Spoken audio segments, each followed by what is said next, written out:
Hey there guys, welcome back to another episode of E&Ftv. Today we are joined by Giuseppe Paolelli, who is the CEO and co-founder of Optimand.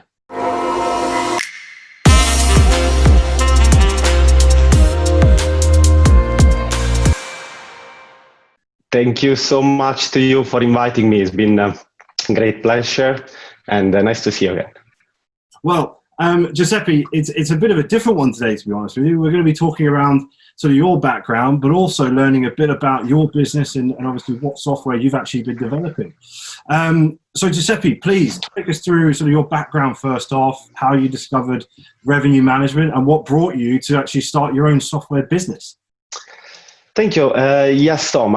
I started in hospitality. Honestly, when I was 15, I started as a lifeguard, actually, and then bartender. That was my background before going to the uni. Then I went to the university in Bologna, and after I'd done MBA in tourism management. And after that, I joined Forte Village Resort, which was a great school. I used to work there as reservation executive at the beginning. Has been there a couple of years, and then I moved to London. In London, I basically started as a reservation manager, then revenue manager for some boutique 4-star hotel, and then I moved to a 5-star hotel in London as well. So it's been always for about 8 years. Great. Revenue management is a passion. It's something that is always different, exciting every day. So I love it. And then Optimand came because of, I would say, need. I was actually really curious to get more demand data, and there was no such a platform. Mainly all the information I was getting were from Google Analytics, perhaps in regards to traffic on the website. Most of the platforms, they were showing pricing, but there was not such a focus on demand data. So this is how I started to find out more and to start this journey. Great. And I suppose we're going to be hearing a little bit more about Optimand shortly, but what has Optimand been doing to support the industry, during the pandemic? Honestly, it's been tough. It's been tough, Tom, because we were talking with hotelier even during the, when we started to notice in February the demand going down. They were worried about what was happening in Asia. So obviously our code was already capturing less demand for mainly, the main city like London. And then we obviously noticed the chart completely going down in end of February, March. So we said, okay, in this moment, it's actually really, really important to support hotelier. So we decided to not just obviously support our clients, but we said, the demand data are key for every hotelier. So we went for a project called eSolidarity. Was promoted by the Minister of Innovation in Italy. And then we extended basically across Europe to provide demand data, real-time data to hoteliers to understand what was the impact and trying to obviously forecast better. So we offer 6 months free subscription. We have lots of hotel joined, and it was really successful. So they appreciate, and now it is actually nice to see how the community react. Wasn't just us, was like most of the provided they went for some free subscription, and I was really pleased to see also colleagues doing so. Definitely. It's this sort of very much a notion that everyone's been saying about everybody's in this together. Everyone's got to support each other to get through to the other side. And that's been shown through a lot of different industries, to be quite honest with you. Obviously, in the hospitality market, we've been trying to do everything we possibly can to help everybody, whether that be getting them back into jobs, whether that be getting them back on their feet in terms of data and understanding what's going to be happening over the coming months. It's fantastic to hear that you guys have been doing your part again to support the industry where possible. I suppose a really cheeky but sort of direct question to you, but I suppose what makes Optimand different to its competitors? Probably the best way to put it is, why should people come to you? No, absolutely. At this moment, I would say the uncertainty in the market. So it's something where before we were used to forecast based on obviously historical data. We know what was the pattern over the last few years. So potentially we can do our budget based on those data. Well, now everything's changed. We don't know really what's going to happen over the next month. So there are hotels that are even considering, should I reopen my property or not? How do we see the demand over, in the next few months? How my competition is doing. So what we provide is a very different approach. That's why we work honestly with every single hotel. Doesn't matter what kind of booking engine, what kind of platform they use, because it's a very simple add-on feature. So you just copy paste a code into the website, and that's it.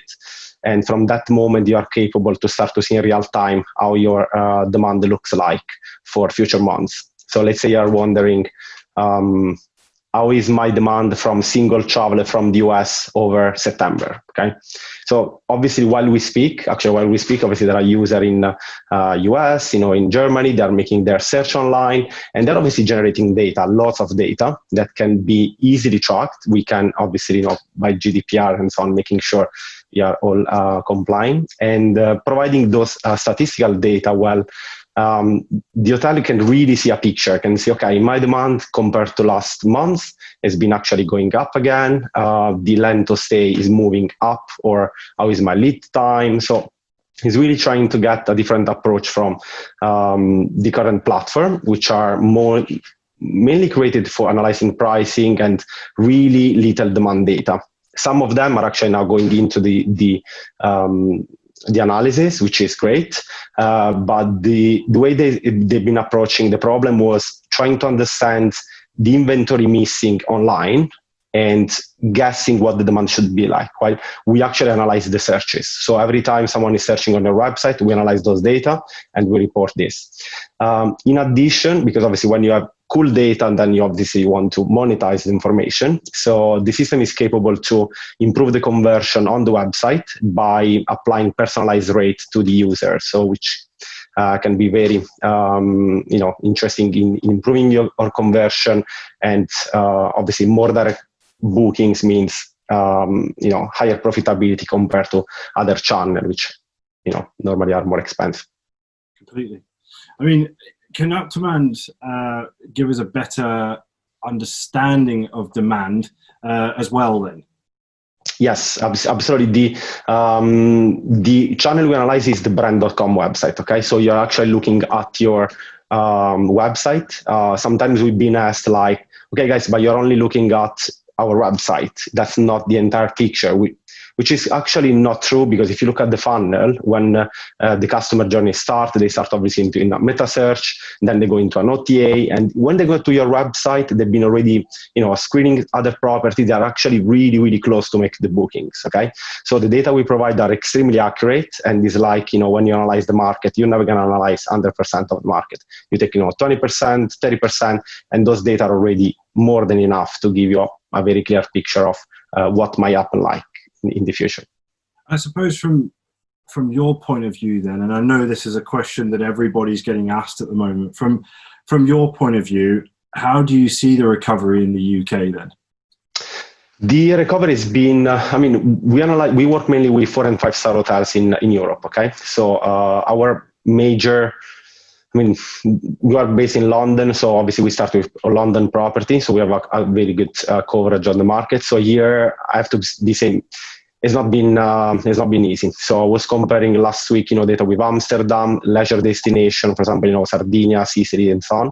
And the leisure are already recovering really well. So we actually noticed over the last month an increase both in demand and in conversion, which has been 400% plus.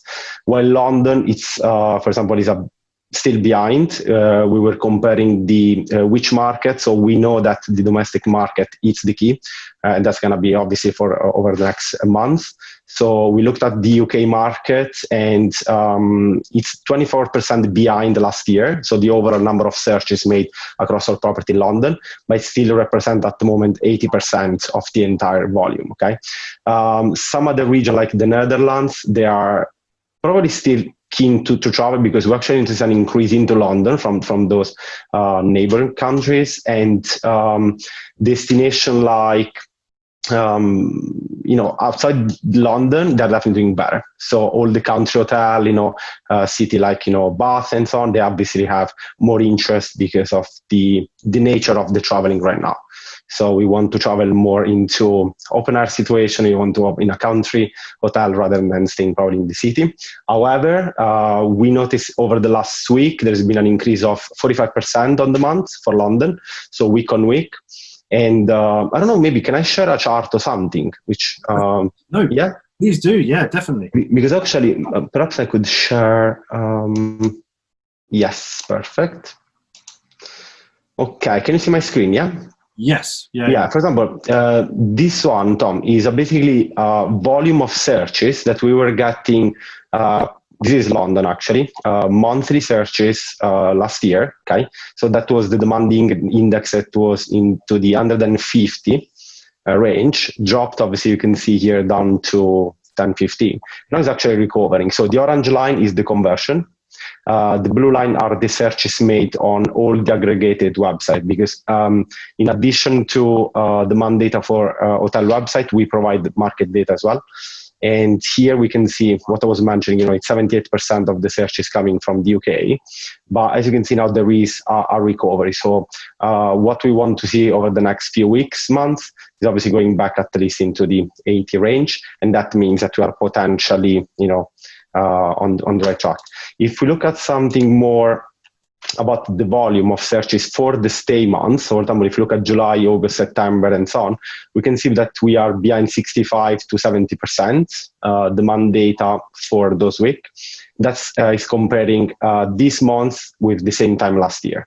Okay, so we can see October. Here in September, first week, we see already a plus, so which is good. So it's probably when also most of the hotels are reopening. So we see in September also, the user are more confident in searching. And here we have what I was mentioning in regards to what country. We know the US, especially for London, it's a huge market, so we know it will impact. But again, the restriction lifting, all the quarantine and so on, obviously will help in the next few months, and positively we'll see. But again, to answer the question, our user, obviously, they have access to this chart real time, so they can always see where the market is recovering, and potentially, consequentially, they can adjust their strategy. It's interesting to see it from a visual point of view, to be honest with you, especially for somebody like me who admits to the fact that I am not a revenue manager, but to have it there very much in front of your face. Thank you so much for sharing. I know that obviously a lot of our viewers will probably find this very interesting as well, especially from a visual point of view rather than just talking about it. It's good to have that element, I suppose. Well, Giuseppe, I just want to say a massive thank you to yourself for taking the time out. I know, obviously, that you are incredibly busy, and I do appreciate your time. So thank you very much for joining us today. Thank you again, Tom. Really, really, absolutely a pleasure. Happy to share, more good news, hopefully soon. And have a catch up in a few months' time and see how. Indeed. And guys, thank you so much for tuning in again to another episode. Please take a look at who's on next week's episode.